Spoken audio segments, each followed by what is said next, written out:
बिस्मिल्लाहिर्रहमानिर्रहीम। अस्सलाम वालेकुम व्यूअर्स, उम्मीद है आप सब लोग खैरियत से होंगे।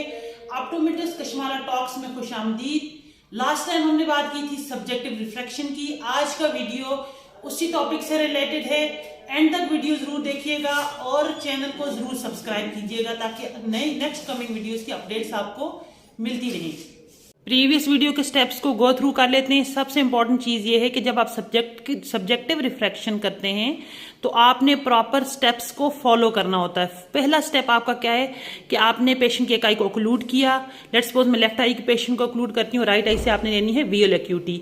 Let's suppose patient Snellen chart का top most letter T read कर रहा है, ठीक है, और बाकी रीड नहीं कर पा रहा।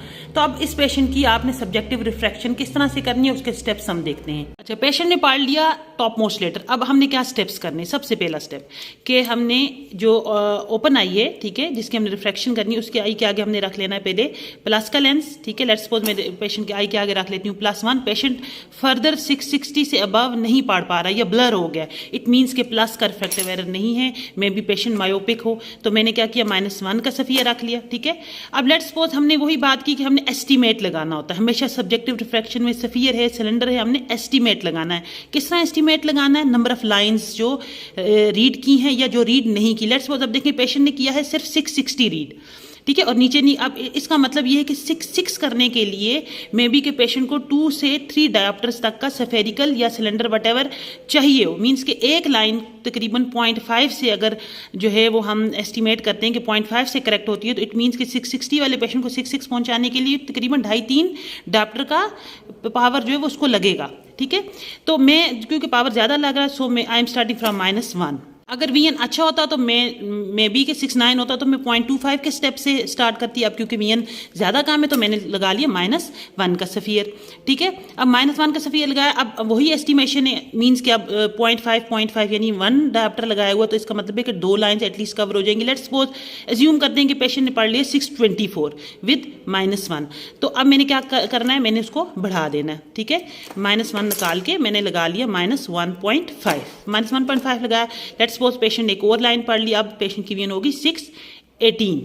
618 से मैं फर्दर बढ़ा रही हूँ, -2 कर लिया, ठीक है, लेकिन स्टिल पेशेंट इज 618, ठीक है। अब इट मीन्स कि -1.5 is my best spherical correction, ठीक है। अब बेस्ट स्फेरिकल करेक्शन से क्या मुराद है? मैंने लास्ट वीडियो में भी बताया था, बेस्ट स्फीयर मीन्स कि वो स्फीयर जिससे आपका फर्दर वीएन बढ़ाने से फर्दर आपका वीएन इंप्रूव नहीं हो रहा है या ब्लर हो रहा है, लेट्स सपोज, ठीक है।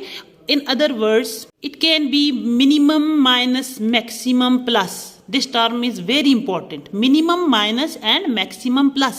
या मैं ये इस तरह से कह सकती हूँ कि more plus and least minus. Minimum minus, maximum plus, ये बहुत ज़रूरी है कि आपने माइनस की करेक्शन कम देनी है, प्लस की करेक्शन फुल देनी है।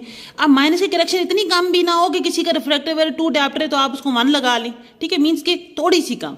अब इसकी क्या लॉजिक है? Why minimum minus maximum plus during subjective refraction? देखिए, पहला स्टेप आपने कर दिया, आपने अपना सफियर कंफर्म कर दिया कि कैन बी -1.5। अभी हमने वेरीफाई नहीं किया कि ये इतना ही लग रहा है, कम लग रहा है, ज़्यादा लग रहा है, लेकिन हमने एज्यूम किया, ठीक है, कि हमारा -1.5 इज बेस्ट सफियर, क्योंकि इससे आगे बढ़ाने से पेशेंट का वीएन इंप्रूव नहीं हो रहा। अब मेरे माइंड में फर्स्ट चीज़ क्या आएगी कि 618 तक पेशेंट ने -1.5 के साथ पढ़ लिया। इट मीन्स कि 618 to 6 करने के लिए कोई सिलेंड्रिकल पावर लग रही है, क्योंकि सफियर से तो आगे फर्दर इंप्रूव नहीं हो रहा। सो मेरे माइंड में आएगा कि आगे जो मैंने करेक्शन करनी है वो सिलेंडर के साथ करनी है। अब मैंने सिलेंडर कौन सा लगाना है? मोस्टली रिफ्रैक्शंस में हम माइनस का सिलेंडर ही प्रेफर करते हैं। मोस्टली जो सब्जेक्टिव रिफ्रैक्शन होती है उसमें माइनस का cylinder, in most cases, not in all cases but in most cases, minus का सिलेंडर ही लगाया जाता है। माइनस का सिलेंडर ही क्यों लगाया जाता है? देखिए, यहाँ मैंने बात की थी मिनिमम माइनस मैक्सिमम प्लस। अब इसकी लॉजिक क्या है? इसकी लॉजिक ये है कि जब हम मिनिमम माइनस यानी कम माइनस देते हैं या प्लस फुल देते हैं, इसका मतलब ये होता है कि उसकी हमने पेशेंट को थोड़ा सा मायोपिक बना दिया, यानी माइनस का सिलेंडर लगेगा अब उसको, यानी उसकी जो सिलेंड्रिकल करेक्शन है उसको हमने माइनस में कर दिया, कॉन्केव में कर दिया, नेगेटिव में कर दिया। कैसे? मीन्स कि हमने जब उसको मिनिमम माइनस दिया तो हमने उसकी रेज ऑफ लाइट को in front of retina focus किया, तो हमने उसकी करेक्शन सिलेंडर की माइनस के साथ करनी है। सिमिलरली जब हमने उसको प्लस का, अब रेज ऑफ लाइट रेटिना के पीछे फोकस हो रही है, ठीक है, हमने उसको प्लस दिया तो वो प्लस का लेंस क्या करेगा? पुश करेगा रेज ऑफ लाइट को आगे की तरफ, ठीक है। तो जब आगे की तरफ लाएगा तो इसका मतलब ये है कि थोड़ा सा मायोपिक यानी माइनस का सिलेंडर के चांसेस आ जाएंगे। इसी तरह अगर इन फ्रंट ऑफ रेटिना है, ठीक है, तो जब हमने उसको थोड़ा अंडर कट किया तो वो रेटिना से आगे ही है, तो उस केस में भी माइनस लगेगा। और प्लस जब आप मैक्सिमम प्लस देंगे तो उस केस में भी माइनस का सिलेंडर या मायोपिक सिलेंडर जो है या माइनस की करेक्शन जो है वो सिलेंड्रिकल करेक्शन लग सकती है। अगर अभी भी आपका मिनिमम माइनस मैक्सिमम प्लस का कॉन्सेप्ट क्लियर नहीं हुआ तो आपको कंफ्यूज होने की, परेशान होने की जरूरत नहीं है। इंशाल्लाह बहुत जल्द इस पर भी एक वीडियो अपलोड कर दी जाएगी। सो हम आगे क्योंकि सब्जेक्टिव रिफ्रैक्शन डिस्कस करें, हम उसी के स्टेप्स को देखते हैं। हमने अपना फाइनल स्फीयर लगा दिया -1.5। नाउ अब I will put +1 sphere in the trial frame. अब मैंने ये +1 स्फीयर क्यों लगाया ट्रायल फ्रेम? +1 लगाने से दोबारा मैंने पेशेंट को आर्टिफिशियली मायोप बना दिया। अब दोबारा उसकी rays of light in front focus हो रही हैं। -1.5 लगाने से पेशेंट का विजन हो गया 618, +1 लगाने से 2 लाइंस क्योंकि ब्लर हो जाएंगी तो पेशेंट की विजन हो गई अब 636। ये सारा ग्राफ एस्टीमेट है, अदरवाइज हमने जो भी स्फेरिकल करेक्शन देनी है, जो भी सिलेंड्रिकल करेक्शन देनी है, उसको वेरीफाई करना है। अगर हम स्फेरिकल करेक्शन खाली दे रहे हैं, हमने +1 ब्लर से वेरीफाई कर सकते हैं, ड्यूक्रोम टेस्ट से वेरीफाई कर सकते हैं। और अगर हमने सिलेंडर देना है तो वो किस तरह से देना, उसको किस तरह से वेरीफाई करना है, इस पे बात करते हैं। अब हमने लगा लिया -1.5 का स्फीयर, पीछे हमारे पास है +1 का +1 ब्लर करने के लिए हमने लगा लिया, फॉगिंग के लिए लगा लिया। अब हम पेशेंट हमारे पास 2 लाइन शॉर्ट है तो हमने एज्यूम कर लिया कि -1 तक का सिलेंडर लगता है, तो मैं 0.5 के स्टेप से स्टार्ट करूंगी। अब चलिए पावर तो हमने एस्टीमेट लगा लिया कि -1 तक का पावर हो सकता है लग जाए पेशेंट को, तो मैंने 0.5 के स्टेप से स्टार्ट करना है। अब हमने एक्सिस क्या रखने हैं, इंपॉर्टेंट चीज ये, ठीक है, क्या एक्सिस रखने हैं। एक्सिस का मुझे कैसे पता चलेगा कि मैंने जो भी पावर लगानी है वो मैंने किन एक्सिस के ऊपर लगानी है। एस्टिग्मेटिज्म को करेक्ट करने के लिए, एस्टिग्मेटिज्म को फाइंड करने के लिए, एक्सिस फाइंड करने के लिए आपको अलग से किसी इंस्ट्रूमेंट को इस्तेमाल करने की जरूरत नहीं है। जो जस्ट स्नेलन आप यूज कर रहे हैं, जिससे आपने विजुअल एक्यूटी ली है, उसके ऊपर ये एक एस्टिग्मेटिक फैन बना हुआ होता है, ठीक है। ये एस्टिग्मेटिक फैन है, ये सूरज की किरणों की तरह होता है। रेडिएटिंग लाइंस आप इसमें देख सकते हैं। ये जो रेडिएटिंग लाइंस है, यहाँ पर देखिए, यहाँ पे 0 है, ये 15 है, ये 30 है, ये 45 है, ये 60 है। मीन्स कि 15 डिग्रीज के इंटरवल से ये रेडिएटिंग लाइंस हैं, ठीक है। कुछ एस्टिग्मेटिक फैंस होते हैं जिनमें 10 डिग्रीज का इंटरवल होता है, कुछ ऐसे होते हैं जिनमें 30 डिग्रीज का इंटरवल होता है। मींस के 0 के बाद 30, फिर 60।